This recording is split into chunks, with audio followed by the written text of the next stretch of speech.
برادران ملت اسلامی، السلام علیکم ورحمۃ اللہ وبرکاتہ۔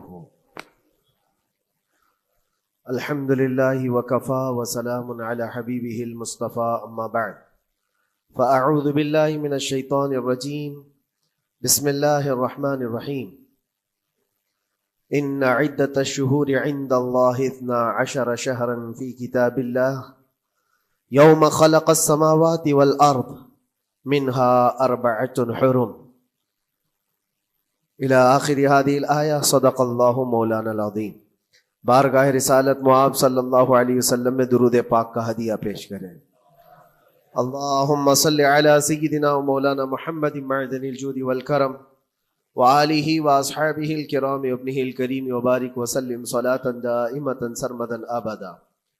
اللہ عز و جل اپنے کلام مقدس میں فرماتا ہے، بے شک اللہ کے نزدیک گنے ہوئے شمار کیے ہوئے جو مہینے ہیں وہ 12 ہیں، اور ان 12 مہینوں میں سے 4 حرمت والے مہینے ہیں، عزت والے مہینے ہیں، عظمت والے مہینے ہیں۔ وہ 4 مہینے کون سے ہیں؟ مسلسل ترتیب کے ساتھ ذی القعدہ، ذی الحجہ اور محرم، اور 4تھا مہینہ رجب المرجب جس میں ہم اور آپ زندگی گزار رہے ہیں۔ اس کو رجب الاسم اور رجب العصب بھی کہا گیا ہے۔ یہ جو 4 مہینے ہیں اس میں جنگ و جدال، قتل و قتال سب حرام ہو جاتی ہیں۔ اس دور میں جو جنگیں ہوتی تھی، کفار و مشرکین بھی اپنی تلواریں روک لیا کرتے تھے۔ یہ 4 حرمت والے مہینوں کی سارے لوگ عزت کرتے۔ ان 4 مہینوں میں امن و امان قائم ہو جاتا۔ جیسے 2 قبیلوں میں جھگڑے ہیں، فساد ہے، اور ایک دوسرے سے جنگ پر ہمیشہ آمادہ رہتے ہوں، لیکن ان 4 مہینوں کے اندر امن قائم ہو جاتا تھا، راستے کھل جاتے تھے۔ اور اللہ تبارک و تعالیٰ نے قرآن پاک میں ان 4 مہینوں کی فضیلت بھی بیان فرمائی۔ اس میں رجب کے لیے ایسی فضیلت ہے، اللہ کے نبی صلی اللہ علیہ وسلم ارشاد فرماتے ہیں، یہ رجب کے مہینے کی فضیلت ایسی ہے جیسے قرآن کی فضیلت دوسری کتابوں پر ہے۔ دوسری کتابوں میں جس طرح سے افضل قرآن ہے، اس طرح سے رجب المرجب تمام مہینوں میں افضل ہے۔ اور نبی کریم صلی اللہ تعالی علیہ وسلم اس میں عبادت کرنے کے لیے ترغیب دیا کرتے تھے۔ اس کو ترجیب بھی کہا جاتا ہے، اور خاص طور پر رجب کے متعلق بزرگان دین نے فرمایا یہ فصل بونے کا مہینہ ہے۔ کھیتی باڑی والے سمجھ سکتے ہیں کہ اس میں بھی 3 موسم آتے ہیں۔ پہلے بیج کی بوائی کا وقت آتا ہے، پھر اس کی سچائی کا وقت آتا ہے، پھر کٹائی کا وقت آتا ہے۔ تو رجب کا مہینہ یہ فصل بونے کا مہینہ ہے نیکیوں کے، اور شعبان کا مہینہ اسے پانی دینے کا ہے، اور رمضان کا مہینہ فصل کاٹنے کا مہینہ ہے۔ اور رجب کا مہینہ آتے ہی اللہ کے نبی صلی اللہ تعالی علیہ وسلم یہ دعا فرمایا کرتے تھے، اللہم بارک لنا فی رجب و شعبان وبلغنا رمضان۔ سب کو یہ دعا بھی کرنی چاہیے۔ حضور اکرم صلی اللہ تعالی علیہ وسلم یوں عرض کرتے کہ اے اللہ، رجب اور شعبان میں تو ہمیں برکت عطا کر اور ہماری زندگی کو رمضان تک پہنچا دے۔ اب رجب آپ نے دیکھ لیا ہے تو اب کثرت سے یہ دعا کرو کہ مولا اس زندگی کا رمضان ہم سے جانے نہ پائے، رمضان تک ہماری سانسوں کو پہنچا دے۔ یہ دعا کثرت سے ہر نماز کے بعد بھی ہونی چاہیے۔ رجب آتے ہی میرے عزیزوں یہ عبادتوں کا موسم شروع ہو چکا ہے، اور سب جانتے ہیں رجب کے بعد پھر ہمارے ہاں مسلسل ایسی شب بیداریاں اور عبادت کے موسم نظر آنے لگتے ہیں۔ پھر شعبان بھی، اس میں رجب میں بڑی رات آتی ہے، شب معراج، اور اس کے بعد شعبان میں شب برات، پھر اسی طرح رمضان کا موسم بن جاتا ہے۔ تو اب یہ موسم بنانے کا وقت آ چکا ہے۔ تو سب سے پہلی چیز یہ ہے کہ میرے عزیزوں، فصل کے بونے کے لیے کن چیزوں کی ضرورت ہوتی ہے، اس چیز کا خیال رکھیے۔ بیج اگر کھوٹا ڈالے ہو اور ویسی ہی فصل آنے کا انتظار کرو گے تو پھر نہیں ہوگا۔ بیج کو کھرا اور خالص ہونا چاہیے۔ جو نیکیاں کرنا چاہ رہے اس کو صاف ستھرے اچھے ماحول میں کیے جانے چاہیے۔ کھیتی باڑی کرنے والا جانتا ہے، بیج تو وہ بو رہا ہے، زمین بھی اچھی ہے، ساری چیزیں، کئی چیزوں کی ضرورت ہوتی ہے، بیج بھی اچھا ہو، زمین بھی اچھا ہو، موسم بھی اچھا ہو۔ تب جا کر کے اس کی فصل نکلتی ہے. بیج اچھا تھا زمین اچھی نہیں تو بھی فصل نہیں آتی. بیج بھی اچھا ہے زمین بھی اچھا ہے موسم صحیح نہیں ہے تب بھی فصل نہیں آتی. ابھی آپ کے پاس 3 چیزوں کا ہونا ضروری ہے، بیج اور زمین اور موسم. بیج جو ہے یہ نیکیاں ہیں، اور زمین تمہارا دل ہے، اس کا اتنا ہی پاک ہونا ضروری ہے. اور موسم یہ رجب کا ہے، اس میں تو کوئی شک نہیں ہے کہ عبادتوں کا موسم ہے، فصل کی اچھے لانے کا موسم ہے. لیکن سب سے پہلی چیز اب ہمیں ضرورت ہوتی ہے کہ ہم کیا بیج بو رہے ہیں. شیخ سعدی رحمت اللہ تعالی علیہ فرمایا کرتے کہ زمین میں ادرک بو کر کے گنا آنے کی امید تو نہیں کر سکتے. جو بویا ہے وہی اسی کی فصل آئے گی. لوگ عمل خیر کریں تو اس کا نتیجہ بھی خیر آئے گا، اور برائیاں کریں اور پھر رمضان میں یہ انتظار کریں کہ میں نے جو بویا ہے اس کی فصل آئے، تو ایسا نہیں ہوتا. بہت سارے لوگوں کا وہ شک بھی میں دور کرنا چاہتا ہوں کہ رمضان المبارکہ میں فضیلتوں کو آپ سنتے آئے ہیں، رمضان ایسا مہینہ ویسا مہینہ، اتنی برکتوں والا اتنی رحمتوں والا، لیکن بہت سارے لوگوں کے حالات چونکہ تو ہی رہتے رمضان میں ویسی ہی ہیں، وہ لوگ کچھ بھی نہیں بدلے. تو اس میں رمضان کا قصور ہے کہ اس مہمان کا قصور ہے، اس انسان کا قصور ہے؟ وجہ یہ ہے کہ رمضان المبارکہ یقیناً اتنی برکتوں اور رحمتوں اور سعادتوں لے کر کے تو آتا ہے، لیکن تمہیں 2 مہینے پہلے سے کہا گیا تھا کہ فصل کے لیے تیاری کرو. تم نے بیج نہ بوئے، اپنی زمین کو صحیح کیا ہی نہیں. پھر رمضان میں جو بارش ہو رہی ہے اس کا فائدہ کیا ہے؟ روڈ پر 10 سال بھی بارش برسے وہاں پر کوئی فصل نہیں آئے گی، کیونکہ وہ زمین سخت ہے اور بیج بونے کے قابل بھی نہیں ہے. رمضان المبارکہ میں رحمتوں کی جھماجھم بارش تو ہوتی ہے، لیکن دل اگر سخت ہے گناہوں سے تو اس بارش کا کیا اثر ہوگا اس پر؟ اسی لیے دلوں کی نرمی یہاں سے شروع کریں، رجب المرجب سے. اس کی راتوں میں اللہ رب العزت کو پکارے، مناجات کرے، عبادتوں کے لیے کچھ دن تو خاص کر لیں. بہت دنیا میں ہم نے اپنے آپ کو ملوث کر رکھا ہے، کچھ راتیں اللہ رب العزت کی عبادت میں تو لگائے. اللہ کے نبی صلی اللہ تعالیٰ علیہ وسلم کی ایک حدیث ہے جامع الاصول سے نقل کی ہوئی، رجب المرجب کے پہلے جمعے جو ہم لوگ ابھی گزر چکے، ابھی یعنی وہ رات تو گزر چکی، کل کی جو گزری ہوئی رات ہے رجب کی، یہ پہلی جمعہ کی شب تھی. اس کے متعلق روایت ہے کہ 12 رکعتیں جو مغرب کے بعد سے لے کر عشاء کے درمیان پڑھتا ہے، اللہ کریم اس کے تمام گناہوں کو معاف کرتا ہے، اور اس سال اس کو پورے طور پر ناگہانی آفات سے محفوظ رکھتا ہے، اور شیطان کے اس پر قابو پانے سے بھی اس کو اللہ محفوظ رکھتا ہے. تو یہ تھی تیاریاں، یہ ساری چیزیں ابھی سے تیاریاں ہونی چاہیے. رجب کے 3 دن آتے ہیں جس کے متعلق فرمایا گیا ہے ایام بیز میں بھی 13, 14, 15 یا 14, 15, 16 یہ جو تاریخیں آتی ہیں اس میں روزے رکھو. اس کی بھی بڑی فضیلت ہے کہ تم تیاریاں ابھی سے شروع کر دو کہ رمضان المبارکہ میں اچھی فصل دیکھ سکے، ہمارے جسم کے اندر بدلاؤ آ سکے، ہمارے دل کے اندر انقلاب آ سکے. اور تیاری یہاں سے نہ کر کے صرف رمضان میں ہی امید لگائے بیٹھتا ہے تو میرے عزیزوں کچھ تو صفائی کی ضرورت ہوتی ہے.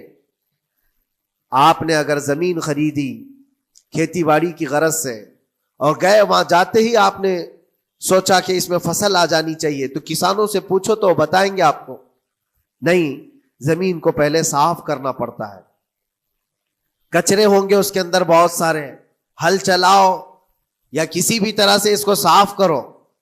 صاف کرنے کے بعد پھر یہ بھی کسان کہتا ہے کہ زمین کو تھوڑا ڈھیلا کر دو، بڑے بڑے ڈھیلے ہوں تو اس کو توڑ دو اور مٹی نرم ہو جائے. اور اس کے بعد پھر کسان کہتا ہے تھوڑا پانی بھی چھڑکاؤ کرو، گیلی ہو جائے، تب جا کر کے تم اس پر بیج بو. میرے عزیزو یہ رجب بیج بونے کا موسم ہے، تو پہلے زمین کو ڈھیلا تو کر دو، زمین کے اندر جو کچرے ہیں اس کو نکال تو دو، دل کے اندر جو وسوسے بھرے ہوئے ہیں، گناہوں کے خیالات بھرے ہوئے ہیں، اس کو پاک تو کرو. اس کو پاک کرنے کے لیے اللہ کریم کی بارگاہ میں آ کر گڑ گڑاؤ. تمہارا ایک آنسو تمہارے تمام گناہوں کو اور اللہ کے غضب کو ٹھنڈا کر دیتا ہے. ہاں، ایک آنسو کا قطرہ تمہارے لیے اللہ کریم ہے موتی سمجھ کے شان کریمی نے چن لیے قطرے جو گرے تھے عرق انفعال کے۔ امام غزالی رحمۃ اللہ تعالی علیہ نے لکھا ہے کہ آج اللہ تبارک و تعالیٰ کی رحمت کو اپنی طرف مائل کرنے کے لیے اگر تم کچھ کر سکتے ہو تو بس یہ ہے کہ دنیا رونے اور گڑ گڑانے سے نہیں مانتی، لیکن مولا کریم بندے کے ایک مرتبہ سجدہ کر کے اسے پکارنے سے فوراً قبول کرتا۔ موسیٰ علیہ الصلاۃ والتسلیم اللہ تعالیٰ سے پوچھتے ہیں، مولا جب تیرے بندے تجھے پکارتے ہیں تو اس میں نیک لوگ بھی ہوتے ہیں اور گنہگار بھی ہوتے ہیں، تو کیا تو سب کی پکار کا جواب دیتا ہے؟ توجہ، اللہ رب العزت فرماتا ہے، اے موسیٰ میرے پکارنے والے بندوں میں نیکوکار بھی ہیں گنہگار بھی ہیں، ہاں نیک بندہ جب مجھے پکارتا ہے یا ربی تو میں جواب میں کہتا ہوں لبیک یا عبدی، اے میرے بندے میں حاضر ہوں، بتا تیری کیا حاجت ہے۔ پھر موسیٰ علیہ السلام پوچھتے ہیں کہ مولا یہ تو نیک بندہ جب پکارتا ہے تو کہتا ہے لبیک یا عبدی، اور جب گنہگار پکارتا ہے تب کیا کہتا ہے؟ رب تعالیٰ فرماتا ہے جب میرا گنہگار بندہ مجھے پکارتا ہے یا ربی تو میں اس کے جواب میں 70 بار لبیک یا عبدی کہتا ہوں۔ ایک بار پکارے 70 بار جواب، ایسا کیوں ہے؟ تو فرماتا ہے میرا رب نیکوکار کو اس کی نیکیوں پر بھروسہ ہے کہ اللہ معاف کرے، اور گنہگار کو صرف میری رحمت پر بھروسہ ہے، اس کے پاس ہے کچھ نہیں، اس کے آس پاس وہ نظر ڈالتا ہے میں نے کوئی ایسی نیکی رکھی نہیں ہے، صرف اللہ رب العزت کی رحمت ہے جو مجھے معاف کر سکتی ہے، وہ مجھ پر یقین کر کے پکارتا ہے، اس لیے اس کے سوال کا میں بار بار جواب دیتا ہوں۔ عزیزان گرامی وقار، اقبال نے سچ ہی کہا تھا، ہم تو مائل بکرم ہے کوئی سائل ہی نہیں۔ یہ رب تبارک و تعالیٰ کی طرف سے ہے کہ اللہ تبارک و تعالیٰ کرم پر کرم کرنے کے لیے موقع عنایت کرتا ہے، یا بندے کو آنے کا موقع ہی نہیں ہے، بندہ آنا نہیں چاہتا ہے۔ اس سے پہلے کہ تمہارے ساری چیزیں بند ہو جائیں، دروازے ختم ہو جائیں، اللہ رب العزت کی بارگاہ میں آؤ اور اسے پکارو، یقیناً یہ تمام چیزیں تمہاری زندگی میں انقلاب لاتی ہیں، بہت بڑی تبدیلی لاتی ہیں۔ عزیزان گرامی، پھر میں یہ عرض کرتا ہوں کہ رجب کے اس مہینے میں دل کو نرم کرنا بہت ضروری ہے۔ دلوں کی سختیاں آج گناہوں کی طرف مائل کرتی ہیں۔ ہمارا دل سخت ہے یا نرم ہے، اس کو پہچاننے کے کئی تھرمامیٹر دیے گئے ہیں ہمارے پاس، چیک کرو ہمارا دل کس پوزیشن میں ہے آج۔ امام غزالی فرماتے ہیں 3 علامتیں ایسی ہیں جس سے پتہ چل جاتا ہے انسان کا دل سخت ہے یا نرم ہے، بیمار ہے یا صحت یاب ہے۔ یہ ڈاکٹر لوگ اسکیننگ سے یا سونوگرافی سے نہیں بتا سکتے کہ تمہارے دل کی یہ کیفیت، کیسے اس کو اہل بصیرت سمجھ سکتے؟ فرماتے ہیں کہ اگر مسجد میں زیادہ دیر تک بیٹھ نہیں پاتا تو سمجھ لو اس کا دل بیمار ہے، اس کا دل سخت ہو چکا ہے، اس کو مسجد میں بیٹھنے نہیں دیتا۔ یہی دل ٹیلی ویژن کے سامنے 3 گھنٹے بیٹھے، اس کو کچھ بھی اکتاہٹ نہیں آتی، موبائل پر گیم کھیلتا رہتا ہے، 4 گھنٹے گزر گئے کہ 5 گھنٹے گزر گئے اسے پتہ ہی نہیں۔ آج ایک سروے کے مطابق ہر انسان جو موبائل چلاتا ہے اس میں 18 گھنٹے وہ بزی ہے دن کے۔ کئی جگہوں پر ایسے حالات آئے 18 گھنٹے دن میں ہوتے ہی ہے 24 گھنٹے، جس میں 6 گھنٹے اگر آرام کے نکالے تو باقی پورے 18 گھنٹے کیسے انسان بزی رہ سکتا ہے؟ اس میں کھانا بھی ہے، پینا بھی ہے، حاجتیں بھی ہیں، لیکن سروے کے مطابق یہ بھی بات آئی ہے کہ 18 گھنٹے کنزیوم کرتے ہیں۔ میرے عزیزوں، اس میں کوئی اکتاہٹ اور اس میں کوئی ملال نہیں آتا، بیزارگی نہیں آتی، اور اللہ کے گھر میں یا فرض سے نماز سے ابھی سلام پھیرا کیا کہ بھاگنے کی تمنا ہوتی ہے۔ کئی جگہوں پر تو ایسا ہے، اسی لیے اللہ کے نبی صلی اللہ تعالی علیہ وسلم کی ایک حدیث میں سناتا ہوں، ارشاد فرماتے 2 چیزیں کسی منافق کے اندر جمع نہیں ہو سکتی، 2 چیزیں منافق آدمی کے اندر آ ہی نہیں سکتی۔ وہ کیا چیزیں؟ حضور پاک صلی اللہ تعالی علیہ وسلم فرماتے ہیں اچھے اخلاق منافق کے اندر نہیں آتے، اور اللہ کی اور اس کے رسول کی ہر بات پر یقین، یہ منافق کے اندر نہیں آ سکتے۔ اور منافق کی یہ علامتیں بتاتے بتاتے میرے نبی نے یہ فرمایا، دیکھنا کہ مسجد میں منافق سب سے اخیر میں آئے گا اور سب سے جلدی بھاگے گا، اس کا دل نہیں لگتا۔ دل سخت ہو چکا ہے، اور بازار میں سب سے پہلے جائے گا اور سب سے لاسٹ میں نکلے گا. بازار اس کے دل لگنے کی جگہ ہے، اس کے وہاں پر تفریح کی جگہ ہے. اور مومن کی علامت یہ فرمایا کہ مومن مسجد میں جلدی آتا ہے اور دیر سے جاتا ہے، اس کا دل لگا رہتا ہے. اور مومن بازار میں لوگوں کے شروعات میں نہیں، اپنی ضرورت کے مطابق گیا اور نکل آیا. اور فرماتے ہیں میرے آقا صلی اللہ علیہ وسلم، روئے زمین پر سب سے اچھی جگہوں میں سے کوئی جگہ ہے تو اللہ کا گھر ہے، مسجد ہے. اور سب سے بری جگہوں کے متعلق فرمایا وہ بازار ہے.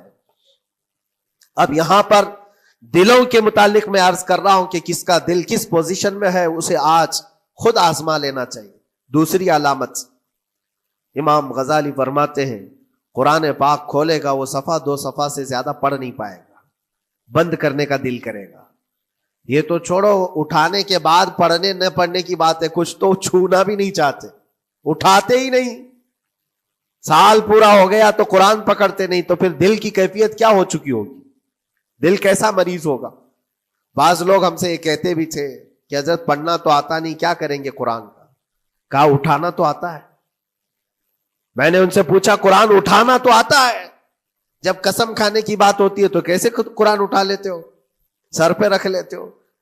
اسی طرح سے قرآن کو ہی اٹھا کر کے سینے سے لگا کر اللہ کی بارگاہ میں دعا کرو کہ مولا میرے دل کے دروازے کھول دے. اور قرآن کوئی سخت چیز نہیں ہے، اللہ وعدہ فرما رہا ہے ہم نے قرآن یاد کرنے کے لیے آسان بنایا ہے. کوئی یاد کرنے والا، وہ خود قرآن تمہارے دل میں اتر جائے گا. کوشش کرو. دل کی بیماری کی 2 علامتیں میں نے بتایا. اگر بیمار دل ہے تو زیادہ یہاں بیٹھ نہیں سکتا اور زیادہ دیر قرآن پڑھ نہیں پاتا. تیسری بات فرماتے ہیں کہ تیسری علامت یہ ہے کہ ہمارا دل اگر سخت ہو چکا ہے تو جیب میں پیسے ہوں گے لیکن کوئی مانگ رہا ہوگا اللہ کے نام پر، دینے کی طبیعت نہیں ہے، کہیں دینے کی طبیعت نہیں کرتی. اور یہ چیز ہاتھ اٹھانے کو تمہارا دل نہیں کرتا تو سمجھ جاؤ کہ دل بیمار ہے. اور دل کی بیماری لے کر کے اگر کوئی رجب میں سوچتا ہے کہ میں بیج بوؤں گا تو کیا فائدے کا، زمین سخت ہے، زمین سخت ہے اور اس پر بارش بھی ہوگی تو کچھ فرق نہیں پڑتا، فصل نہیں آئے گی. دل کو نرم کرو.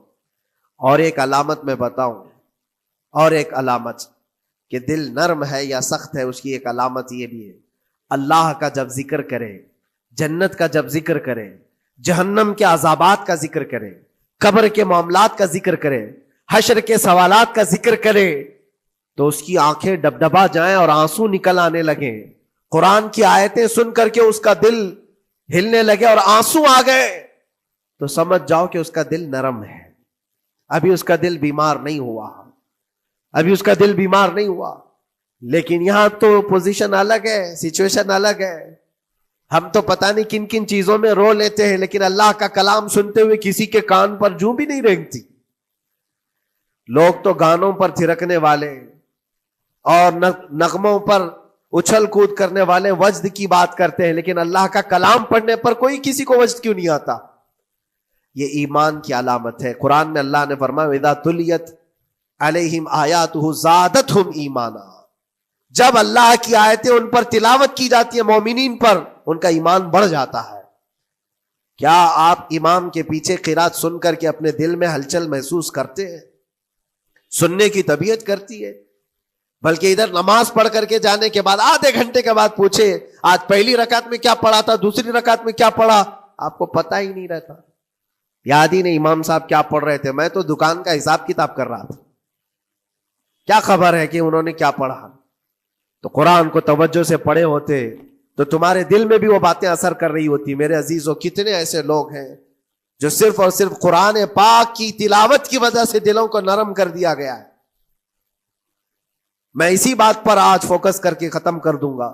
رجب المرجب بیج بونے کا موسم ہے تو دل کے نرمی کے ساتھ ہی بیج بو، کیونکہ یہ زمین ہے تمہاری، اور زمین نرم نہ ہو تو کتنی بھی نیکیاں کرو کیا فائدے کی. دل سخت ہے، گناہوں سے لبریز ہے، اور دل کو نرم کرنے کا علاج 2 چیزیں بتائی گئی، کریں گے انشاءاللہ. 2 چیزیں بڑی آسان ہیں. اگر دل کو نرم کرنا ہے تو دو چیزیں فرمائی گئی، کثرت سے قرآن پاک کی تلاوت کرو یا کثرت سے میرے نبی پر درود پاک پڑھا کرو. دو چیزیں کر کے دیکھو تمہارا دل نرم ہو جائے گا. اور بھی دوسرے علاج بھی میرے آقا نے فرمایا.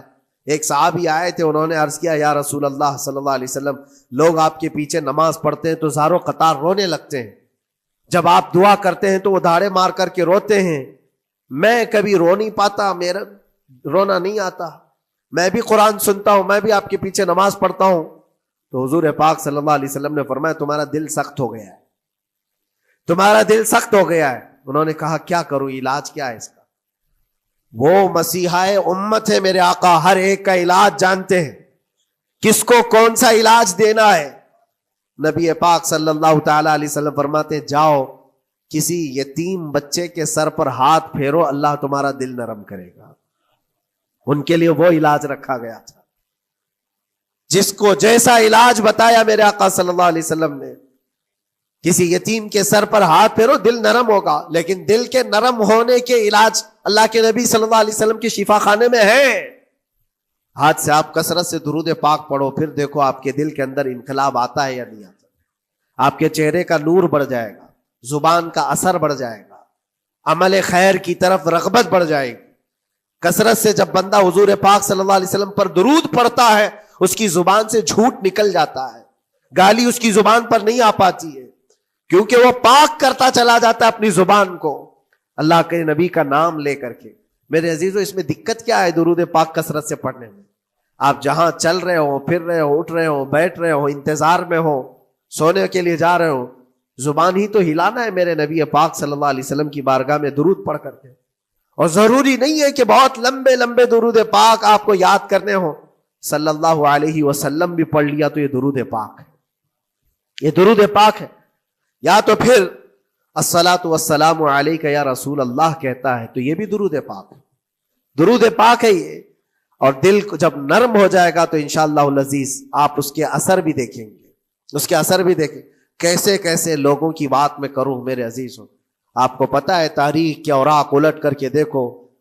ایک صحابی حضرت نعیم، وہ راستے پر گزر رہے تھے، دیکھا ایک کڑیل جوان مکہ کا، جس کو سارے لوگ دیکھ کر پہلوان کہتے اور ڈرتے تھے، گھبراتے تھے. 27 سال کا کڑیل جوان ہے اور ہاتھ میں تلوار کھینچے ہوئے تیزی سے آ رہا ہے. یہ پہلوان کوئی اور نہیں، عمر ابن خطاب ہے. حضرت نعیم کہتے ہیں دیکھ کر کے میں گھبرا گیا، اتنی تیز اور ترار چال اور چمکتی ہوئی تلوار، کہاں کا ارادہ ہے؟ پوچھا حضرت نعیم نے کہاں جا رہے ہو؟ عمر ابن خطاب نے کہا محمد کا قتل کرنے جا رہا ہوں. معاذ اللہ رب العالمین. اس لیے کہ ایمان لائے ہوئے نہیں تھے.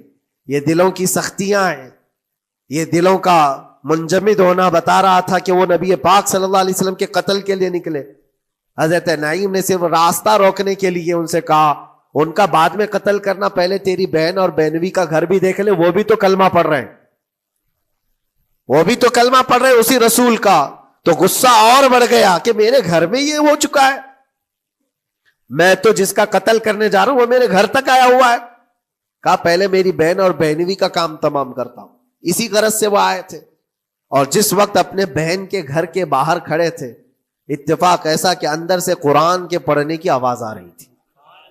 ایک صحابی حضرت خباب، وہ قرآن پڑھا رہے تھے حضرت عمر کی بہن کو اور ان کے بہنوی کو.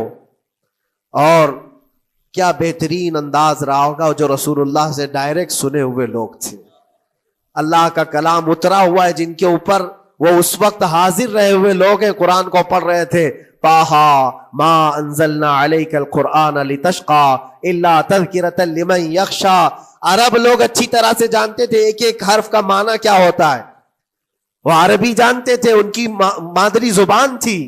اور اس قرآن کے اندر جو مٹھاس تھی، عمر ابن خطاب کان لگا کر سنتے رہے سنتے رہے سنتے رہے. لیکن غصہ جو اندر سے تھا، دل کی جو سختی تھی، آئے تھے مارنے کے لیے، دروازہ زور سے ٹھوکنے لگ گئے، اندر لوگ ڈر گئے. حضرت خباب کو چھپا دیا، بہن اور بہنوی نے دروازہ کھولا. دروازہ کھلتے ہی ان پر حملہ آور ہو گئے. عمر ابن خطاب مارا، اپنے بہنوی کو بہت مارا کہ تم یہ کیا کر رہے ہو، دین بدل چکے ہو. یعنی تم یہاں سے نکل کر کے دوسری جگہ چلے گئے ہو، صحابی ہو گئے ہو، اپنی بہن کو بھی مارا یہاں تک کہ ان کی ناک پھٹ گئی. جب لہو لہان ہو گئے تو عمر ابن خطاب نے دیکھا کہ میں اپنی بہن اور اپنی بھائی کو مار رہا ہوں. پھر تھوڑی دیر کے لیے دل میں رحم آیا. اور دل میں رحم آیا کس چیز کا؟ کس چیز کی وجہ سے نرم ہوا دل میرے عزیزوں؟ بھائی اپنے بہنوئی کی اور اپنی بہن کی پٹائی کو دیکھ کر کے نہیں، ان کو دیکھا تھوڑی دیر کے بعد اور کہا چلو چھوڑو جانے دو، جو ہوا سو ہوا، لیکن جو تم لوگ پڑھ رہے تھے میرے آنے کے وقت مجھے دوبارہ پھر سے سنا دو. وہ کیا کلام تھا؟ وہ کون سا کلام تھا؟ اتنا سننا تھا کہ بہن نے محسوس کر لیا کہ دل کی نرمی کا دروازہ کھل چکا ہے.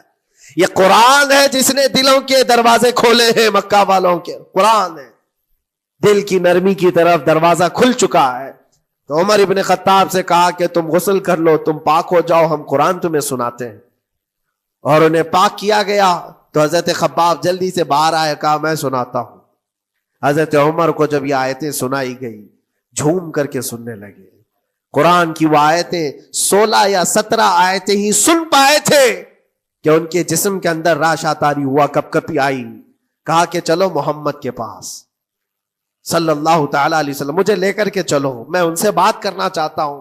میرے عزیزو، بھائی اور بہنوی اور بہن لے کر کے چلے. اور اس وقت حالات سخت تھے مکہ کے. حضور پاک صلی اللہ تعالی علیہ وسلم کے پاس 39 صحابہ تھے جو ایمان لائے ہوئے، اور پہرے داری میں امیر حمزہ کھڑے رہتے تھے کہ کوئی آئے گا تو میں اس کی برابر خبرگیری کروں گا. عمر ابن خطاب کو تلوار لٹکاتے ہوئے آتے دیکھا تو صحابہ گھبرا گئے. مکہ کا بڑا پہلوان ہے، اس کو بھڑکا کر کے لوگوں نے بھیج دیا ہوگا، اب کیا ہوگا؟ یہ پٹائی بہت بری طرح سے سب کی کرے گا، غریب صحابہ ہیں، اور حضور پر ہاتھ نہ اٹھا دے. سب ڈرنے لگے. حضور پاک صلی اللہ علیہ وسلم سے آ کر کہنے لگے کہ یا رسول اللہ صلی اللہ علیہ وسلم، عمر آ رہا ہے اور ہاتھ میں تلوار ہے. اللہ کے نبی صلی اللہ علیہ وسلم نے فرمایا وہ میری گردن نہیں، اپنی گردن دینے آ رہا ہے. وہ میری گردن لینے نہیں، اپنی گردن دینے آ رہا ہے. وہ مخبر صادق صلی اللہ علیہ وسلم جانتے ہیں کون میرا غلام ہے اور کون منافق ہے. عمر ابن خطاب آئے تو حضور نے فرمایا راستہ دے دو. آتے ہی انہوں نے تلوار زمین پر پھینک دی. چہرے جمال جہاں آرا کو دیکھا. حضور پاک صلی اللہ تعالی علیہ وسلم سے پوچھا، پھر وہ آیتیں سنائے. اب سوچو میرے عزیزو، صحابی سے سننا، یہاں تو ہم قاری قرآن سے سنتے ہیں قرآن کی آیتیں 1400 سال کے بعد. آج بھی قرآن کا وہ اثر لگتا ہے دل کے اوپر. یہ ان سے جو 1400 سال کے بعد جس قاری قرآن سے سنا وہ تو صحابہ سے سنے تھے، اور صحابہ سے بڑھ کر کے اللہ کے نبی سے جو قرآن سنا ہو، خود نبی پاک کی زبان اقدس سے. اور جب اللہ کے نبی صلی اللہ تعالی علیہ وسلم نے آیتیں تلاوت کی، عمر ابن خطاب کی آنکھوں سے آنسو شروع ہو گئے، زارو قطار رونے لگے، اور پھر پکار کر کہا اشہد ان لا الہ الا اللہ واشہد انک رسول اللہ. میں گواہی دیتا ہوں کہ اللہ کے سوا کوئی معبود نہیں، اور میں گواہی دیتا ہوں کہ آپ اللہ کے رسول ہیں. میرے عزیزو، عمر ابن خطاب رضی اللہ تعالیٰ عنہ کو اس طرف لانے والا، دل کو نرم کرنے والا، یہ قرآن پاک اللہ کا کلام ہی تو ہے. آج گناہوں سے اس پر بہت ساری پرت جم گئی ہے. ہمارے دلوں کے حالات ایسے ہو گئے، قرآن اٹھاؤ دلوں کو نرم کر دے گا.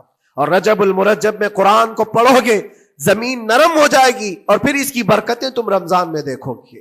ایک دو نہیں، ہزاروں ایسی ہیں. ایک ایسے مشہور ڈاکو، بغداد کے لوگ ڈرتے تھے، بغداد کے لوگ اتنا ڈرتے تھے کہ جو بھی قافلہ جائے گا لٹ جائے گا. فضیل بن عیاض، جو بھی قافلہ نکلتا تھا اس راستے سے لٹ جاتا تھا، کوئی بچ نہیں پاتا تھا. اور ایک قافلہ آ رہا تھا عرب سے اور مال تجارت لے کر بغداد کی طرف جا رہا تھا. تو قافلے والوں نے یہ مشورہ کیا کہ یہ جو قافلہ جا رہا ہے یہ اس راستے سے جا رہا ہے. فضیل بن عیاض ڈاکوؤں کا سردار وہاں رہتا ہے، بہت سارے ڈاکو اس کے ساتھ ہیں، وہ تو رہزن ہے، راستے پر روک کر کے مال لوٹ لیتے ہیں. تو قافلے میں ایک قاری قرآن تھے. انہوں نے کہا ٹھیک ہے، اب راستے پر آ ہی چکے ہیں تو کیا کر سکتے ہیں، چلو بیٹھ کر کے نکلتے ہیں. میں قرآن کی تلاوت کرتا رہوں گا اونٹ پر بیٹھ کر کے، اللہ کریم اس برکت سے ہمارا راستہ آسان کر دے گا. قاری قرآن نے قرآن کی تلاوت شروع کر دی. اور جب وہ راستہ آیا جو فضیل بن عیاض کا تھا، فضیل بن عیاض ایسی ڈاکہ زنی اور ایسی رہزنی میں مشہور آدمی، جن کے آس پاس، جن کے ہاتھ کے نیچے 1000 سے زیادہ ڈاکو کام کرتے ہوں. بغداد پورا ڈرتا تھا